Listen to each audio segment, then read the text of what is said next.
qu'on partage un peu la parole de Dieu qui va nous conduire dans le vif de nos prières, de cette exhortation, cette parole de Dieu. On va tirer de là-bas nos requêtes, comment formuler nos prières en ces temps très, très difficiles de l'histoire de notre vie, de l'histoire de l'Église et du christianisme. Nous allons juste lire un verset dans le livre d'Apocalypse au chapitre 12, Apocalypse chapitre 12, verset 11, et puis peut-être on prendra un verset dans le livre d'Exode, et puis nous allons prier, abondamment prier. Apocalypse chapitre 12, verset 11, la Bible déclare ceci: ils l'ont vaincu à cause du sang de l'agneau et à cause de la parole de leur témoignage, et ils n'ont pas aimé leur vie jusqu'à craindre la mort. Je prends la première partie de ce texte. Ils l'ont vaincu à cause du sang de l'agneau et à cause de la parole de leur témoignage. Bien-aimé, je vais juste te partager avec toi cette petite parole pour te montrer l'efficacité et la puissance que nous avons au travers du sang que Jésus a versé à la croix pour chacun de nous. C'est pour t'encourager, te fortifier, parce que nous vivons un temps de guerre spirituelle. La guerre spirituelle, bien aimé, je parle de la guerre que les yeux physiques ne peuvent voir, mais que si nous sommes distraits, nous pouvons en subir la conséquence dans nos vies physiques, dans nos vies de chaque jour. Il se passe une guerre spirituelle entre les royaumes de notre Dieu, les anges puissants et guerriers qui sont dirigés par les chefs des armées, de l'armée de Dieu, qui est notre bien-aimé et cher Michael. Et cette guerre-là se passe avec les anges déchis, les esprits méchants des lieux célestes, les démons qui sont là pour endeuiller, vous savez, vers cet événement de coronavirus. C'est tout un esprit, c'est tout un géant, c'est tout un démon qui est derrière ça. C'est bien sûr, d'abord c'est une arme qu'on sait très bien que c'est une arme bactériologique, mais derrière l'esprit qui contrôle, qui dirige, c'est un esprit de mort, c'est une puissance, un géant, bien aimé. Et devant ce qui se passe dans le monde, nous, de l'Église, nous ne devrions pas subir. Non, nous ne sommes pas des gens qui sont surpris par les événements et qui subissent. Non, nous sommes les acteurs parce que connectés sur le Saint-Esprit, conduits par le Saint-Esprit qui est Dieu lui-même. Nous vivons sur la terre, mais avec des connexions dans les royaumes des cieux où Dieu nous révèle toutes choses. L'Église doit contrôler la situation et ne doit pas subir. Et dans cette guerre-là, tu dois savoir comment combattre.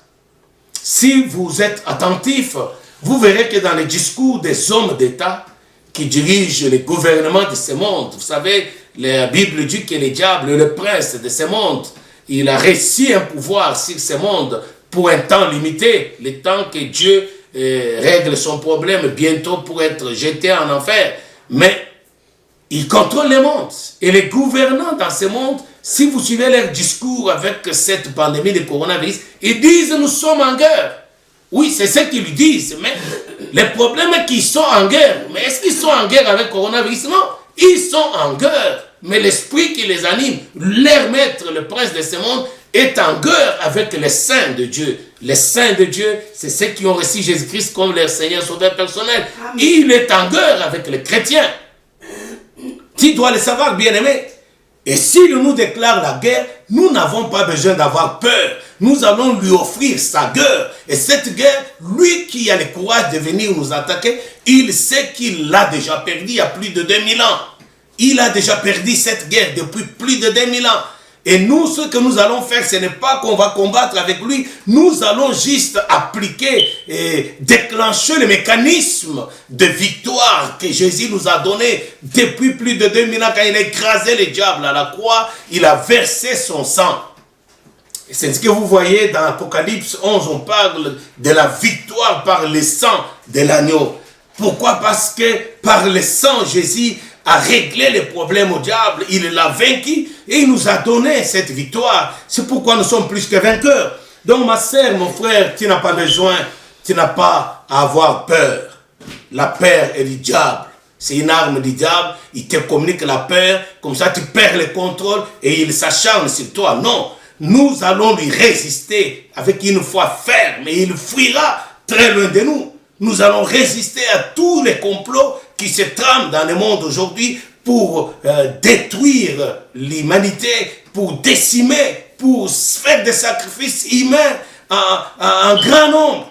Nous allons nous les résister, leur afficher une résistance féroce. Et pour cela, nous allons utiliser le sang de la victoire, le sang de Jésus-Christ. Ils l'ont vaincu à cause du sang de l'agneau.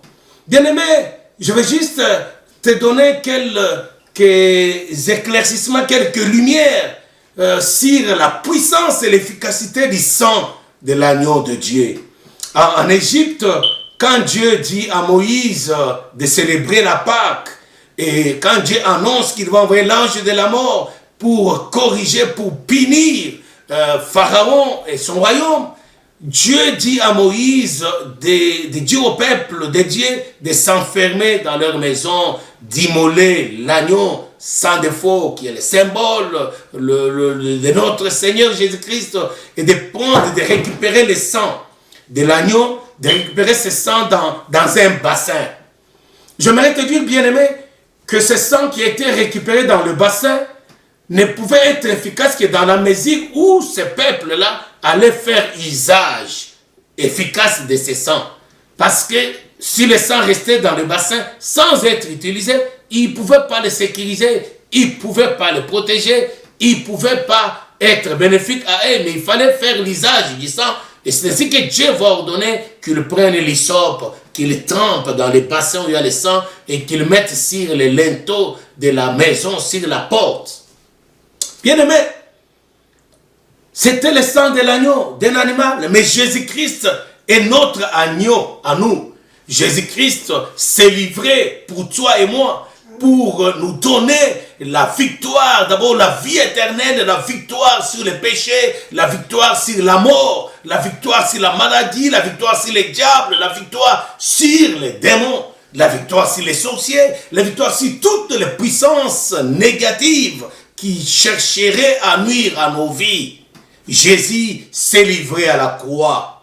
Il a fait couler son sang. Et c'est ce sang-là que nous allons récupérer par la foi en ce moment et que nous allons utiliser, appliquer sur nos vies pour briser, neutraliser la puissance du diable, pour neutraliser et vaincre la mort et pour tenir cette pandémie loin de nos vies, loin de nos familles, loin de nos maisons, qu'elle se tienne loin, et nous allons même déclarer sa faillite, nous allons l'écraser, la neutraliser, chasser cette pandémie loin de la surface terre, nous allons l'envoyer dans les lieux arides par la puissance du sang de l'agneau de Dieu, comme il est dit, ils l'ont vaincu à cause du sang de l'agneau. Vous savez, Jésus-Christ, quand il a été arrêté pour l'amener à la croix, le sang n'a pas coulé seulement à la croix. Dès qu'on a mis la main sur lui à Gethsémane, déjà le sang a été versé. Vous savez, ils ont commencé d'abord à déchirer, à arracher la barbe de Jésus avec méchanceté. On tirait la barbe avec les mains, on arrachait, et quand on arrachait la barbe, on arrachait avec des morceaux de peau du visage de Jésus-Christ. Et Jésus-Christ, quand il est allé à la croix, bien aimé, la tête était gonflée à cause de la douleur. On arrachait la peau en arrachant sa barbe méchamment, on arrachait avec des lambeaux de peau, on arrachait avec des morceaux de peau, et cette douleur atroce a fait gonfler la tête de notre Seigneur. La tête était déformée. Bien aimé, et le sang a déjà coulé déjà. Et ce sang a coulé pour que nous puissions, nous aujourd'hui, nous qui sommes déformés quant à notre aspect physique à cause de certaines maladies ou à cause de certaines malformations physiques, nous avons ce sang-là pour régler ces problèmes-là. Alléluia, amen. Et Jésus, quand on va l'amener à la croix, on va le faire porter la couronne, une couronne, on a tressé une couronne d'épines. Et la couronne était petite pas trop grande pour la tête de Jésus. Vous savez que la tête était déjà gonflée, mal formée. Mais quand on a tressé la couronne d'épines, on l'a enfoncé, la couronne n'était pas trop à la mesure de la tête, était petite. On a forcé cette couronne d'entrer sur la tête de Jésus. Et les épines, les ronces et les épines qui avaient peut-être cette hauteur, entraient dans la peau de la tête, entraient dans la tête, déchiraient la peau et entraient, les couronnes entraient là-bas sur toute la tête et les sangs coulaient. Et ce sang qui a coulé est tombé par terre. Et vous savez, quand Adam et Ève avaient péché, Dieu avait maudit la terre. Il avait dit à Adam et Ève que tu mangeras de la sueur de ton front. Il avait maudit Adam et Ève, mais il avait maudit la terre. Il avait dit la terre produirait des ronces et des épines. Ça veut dire quoi? Les épines et les ronces, c'est l'image de la malédiction. La malédiction. La malédiction. Et que le sang qui a coulé de la tête de Jésus, quand il portait la couronne d'épines, dès que le sang touche la terre, c'était pour nous délivrer de cette malédiction. Amen. Vous savez, de la terre, il y a la production, de la terre, il y a beaucoup de choses. Mais déjà le fait de porter cette couronne d'épines, la couronne d'épines qui est le symbole de la malédiction, Jésus-Christ s'est chargé de la malédiction qui était sur toi. Tout ce qui est malédiction générationnelle, familiale, héréditaire, tous ceux qui vivent les problèmes qui ont été vécus déjà par leurs parents, vous les mêmes problèmes, tes grands-parents avaient vécu ça, vous avez entendu des choses comme des problèmes dans des familles, génération en génération, une famille qui connaît le deuil de génération en génération, les gens meurent trop jeunes, une famille qui connaît les problèmes de célibat de génération en génération, une famille qui connaît les problèmes de chômage ou de pauvreté de génération en génération, l'arrière-grand-père, les grands-pères, le père, la mère, la tante, de génération en génération. Bien-aimé, tout ce qui est malédiction, Jésus a porté cela sur sa tête. Et le sang qui a coulé pour nous délivrer de toutes sortes de malédictions. Alors si tu es victime d'une quelconque malédiction, quand nous allons prier tout à l'heure, tu vas te servir uniquement du sang qui a coulé de la tête de Jésus-Christ pour briser la malédiction et libérer ta vie et celle de ta famille de la malédiction. Bien-aimé, Jésus-Christ a connu un problème à la croix, on l'a crucifié, on a mis des clous dans ses mains. Ses mains ont été percées et clouées à la croix. Et le sang a coulé aussi de ses mains.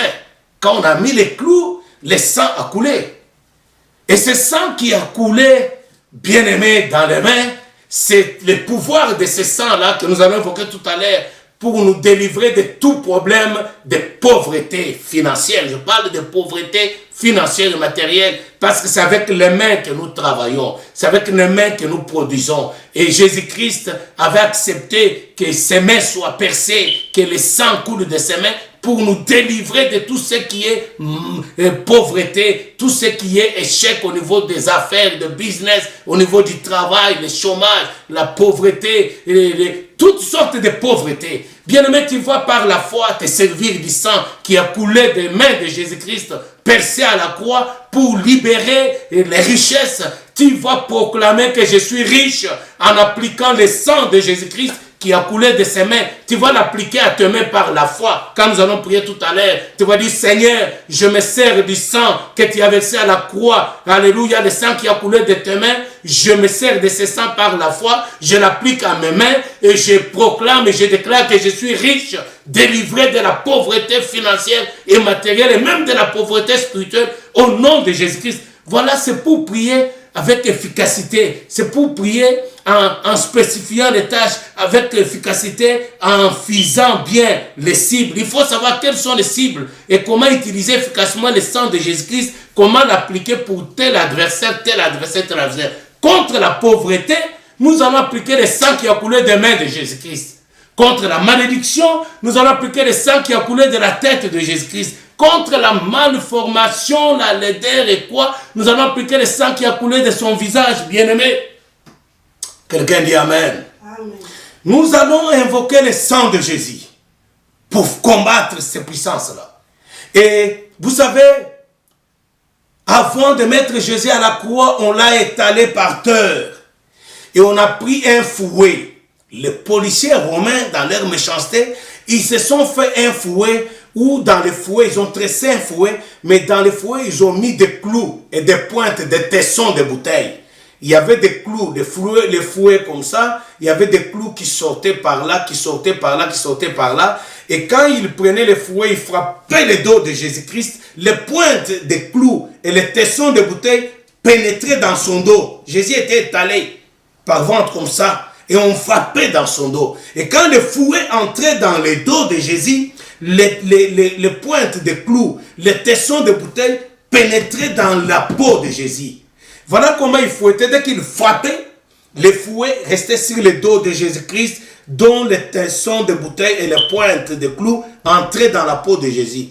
Mais il ne soulevait pas les fouets comme ça, il tirait comme ça. Donc quand il tirait, il déchirait la peau du dos de Jésus. Il tirait comme ça avec méchanceté, et il frappait, et il tirait, et il frappait, et il tirait, et ça déchirait la peau du dos de Jésus. Bien-aimé, tu dois comprendre qu'est-ce que le Seigneur a souffert pour que tu vives la vraie liberté. La liberté à tous les niveaux. La liberté au niveau de tout ce qui est malédiction. La liberté au niveau de la santé. La liberté au niveau des finances. Jésus a payé le prix, bien-aimé. Et quand on déchirait le dos de Jésus-Christ comme ça, le sang de son dos coulait aussi. Et c'est ce sang-là qui nous donne la victoire sur la maladie. C'est ce sang-là qui a la puissance de guérison. C'est pourquoi la Bible dit, dans ce meurtrissure, nous sommes guéris. Dans le plaie de Jésus-Christ, dans ces meurtrissures-là, dans ces plaies-là, le sang coulé, c'est à cause de ça que nous avons la victoire sur la maladie. Alors toi qui es malade, peu importe la maladie, coronavirus ou quoi, ou une autre maladie, nous allons invoquer ce sang. Non seulement dans nos corps, nous allons l'appliquer sur nos corps. Nous allons par la foi même boire ce sang, que ça coule dans tous les organes de nos corps. Les reins, les poumons, les cœurs, les intestins, l'estomac, pour que ça aille ôter toute maladie, toute présence de maladie, toute présence de bactéries, toute présence de microbes. Tu vas dire, Seigneur, j'invoque le sang qui a coulé de ton dos à cause des fouets des policiers romains, que ce sang qui a coulé de ton dos, je l'applique à mon corps maintenant, je l'avale par la foi, que ce sang entre dans mes veines, que ce sang circule dans mon poumon, que c'est dans mes poumons, que ce sang circule dans mon corps, dans tous les organes de mon corps, pour ôter toute maladie présente ou déjà à venir, pour ôter toute bactérie, tout microbe, alléluia, qu'elle soit ôtée de mon corps et qu'ils aient dans les arides au nom de Jésus-Christ. Le sang qui a coulé du dos de Jésus-Christ nous a donné la victoire et nous donne la victoire sur toute maladie sans exception. Quelqu'un dit Amen. Amen. Bien-aimé, je vais vite terminer, mais puis on va prier. Mais Jésus, la Bible dit qu'on a percé la côte du côté gauche, du côté où il y a le cœur. Le sang a coulé, le sang et l'eau a coulé. Et ce sang qui a coulé, bien-aimé, pourquoi du côté gauche? Alléluia. La côte, là où il y a le cœur. Bien-aimé, Jésus-Christ a été blessé là-bas. Je ne vais pas toi aller dans, ce n'est pas un enseignement, je ne vais pas toi aller passer de là où tu es tiré l'église, bien sûr, l'épouse de Christ. Mais je vais seulement parler de toutes les déceptions que nous avons connues. Non seulement les déceptions amoureuses, mais aussi les déceptions et les trahisons de personnes à qui on avait fait confiance, qui nous ont trahis, qui nous ont rejetés, qui nous ont abandonnés. Nous avons été blessés. Si tu as été blessé par une trahison, si tu as été blessé par un rejet, si tu as été blessé dans ton homme intérieur, tu souffres encore des douleurs, de ces blessures-là causées par la trahison des gens à qui tu avais placé confiance, la trahison des personnes que tu avais aimées, la trahison, l'abandon, le rejet. Tu vas utiliser ce sang. Alléluia. Seigneur, je me sers du sang de Jésus, le sang qui a coulé de ta côte percée. Alléluia. Pour me guérir de toutes les blessures liées à la trahison, à la déception. Alléluia. À la solitude, au rejet, à l'abandon. Au nom de Jésus. Bien-aimé. Mais Jésus avait aussi les pieds cloués à la croix avec des clous comme les mains. Et le sang a coulé aussi. Le sang qui a coulé de ses pieds, nous allons l'utiliser pour nous délivrer de toutes les conséquences négatives que nous remarquons dans nos vies, liées à cause des endroits que nous avions fréquentés lorsque nous étions païens. Mais nous allons utiliser aussi ce sang par la foi pour nous séparer de toute mauvaise relation. Vous savez, toutes les personnes qui viennent dans ta vie, ils viennent pas seulement pour te faire du bien. Il y en a qui viennent envoyés par le diable. Il y en a qui viennent animés par les esprits démoniaques. Ils viennent pour te détruire. Ils te sourient, mais ils sont avec un objectif de te faire du mal. Et nous allons utiliser ce sang qui a coulé des pieds de Jésus-Christ, percé, cloué à la croix. Nous allons l'appliquer sur nos vies par la foi pour réclamer, proclamer la délivrance de toutes les conséquences des endroits que nos pieds nous avions fréquentés quand nous étions païens. Peut-être quand tu étais païen, tu avais consulté un devin. Quand tu étais païen, tu étais entré dans des endroits où il ne fallait pas entrer. Et le fait que tu avais mis tes pieds dans ces endroits-là, on le sait, c'est le fait là, on le sait, la marque du diable ou quelque chose sur ta vie et sur lequel le diable se sert toujours pour t'atteindre. Nous allons utiliser ce sang pour nous délivrer de toutes les conséquences des endroits que nous avons mis le pied. Mais nous allons aussi utiliser ce sang, l'invoquer, l'appliquer sur nos maisons pour empêcher l'entrée à nos maisons à tout mauvais visiteur. Nous allons appliquer ce sang par la foi sur nos familles pour empêcher les contacts avec nos familles, que ce soit avec nos enfants, les mauvaises connaissances, les mauvaises relations. Nous allons fermer, barricader nos maisons, nos vies, nos familles avec ce sang pour que le sang de Jésus qui a coulé de ses pieds nous protège de toute mauvaise relation, de toute mauvaise fréquentation, que ce sang même nous protège afin que nos pieds ne nous puissions pas mettre nos pieds dans les endroits où nos vies sont en danger. Que ce sang-là nous protège afin que nos pieds ne fréquentent pas des lieux qui peuvent être dangereux pour nous. Mais que ce sang nous protège de toute mauvaise relation, éloigne toutes les mauvaises personnes, toutes les personnes qui chercheraient à pénétrer, à s'introduire, à s'infiltrer dans nos maisons, dans nos familles, dans nos vies, pour nous faire du mal. Que le sang de Jésus qui a coulé de ses pieds puisse faire une barrière, un blocage, pour que ces gens-là ne puissent plus nous atteindre. Nous allons utiliser ce sang de Jésus, alléluia, pour réclamer que Dieu nous ouvre de nouvelles connexions, de nouvelles relations avec de bonnes personnes, les personnes qui viendront pour nous faire du bien, les personnes qui viendront pour nous bénir, que Dieu nous ouvre une grande porte pour de nouvelles relations, qu'il nous envoie de bonnes personnes et que ces personnes-là puissent être en connexion avec nous, en relation avec nous, pour nous faire du bien, les bonnes personnes, les personnes qui peuvent nous bénir, les relations qui peuvent nous bénir, les relations qui peuvent nous amener très loin. Quelqu'un dit Amen. Nous allons maintenant prier, bien-aimés.